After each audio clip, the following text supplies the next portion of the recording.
கர்த்தருடைய பரிசுத்த நாமத்திற்கு மகிமை உண்டாவதாக. இன்றைய இறைவார்த்தை பிலிப்பியர் 2:5 கிறிஸ்து இயேசுவில் இருந்த சிந்தையே உங்களிலும் இருக்க கடவுது. In your relationships with one another have the same of Christ Jesus என்று நாம் வாசிக்கிறோம். அதாவது தேவனுக்கு சமமாக இருப்பதை அவர் கொள்ளையாடின பொருளாக எண்ணாமல் தம்மை தாமே வெறுமையாக்கி அடிமையின் ரூபம் எடுத்து மனுஷர் சாயலானார்.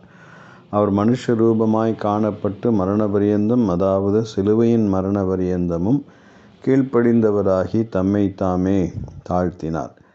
வெறுமையாக்குகிற ஒரு அனுபவம், சிந்தை.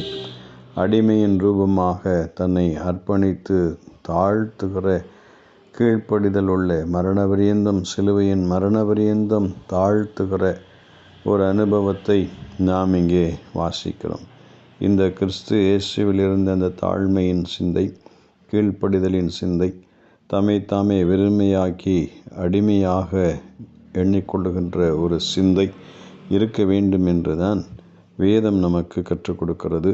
இதிலிருந்து காலங்களிலே கிறிஸ்து இயேசுவில் இருந்த சிந்தையே நம்மிலும் இருக்கும்படி நம்மை ஆண்டவருடைய கரத்திலே ஒப்பு கொடுப்போம். ஆண்டவர் நம்மை ஆசீர்வதிப்பாராக. ஆமென்.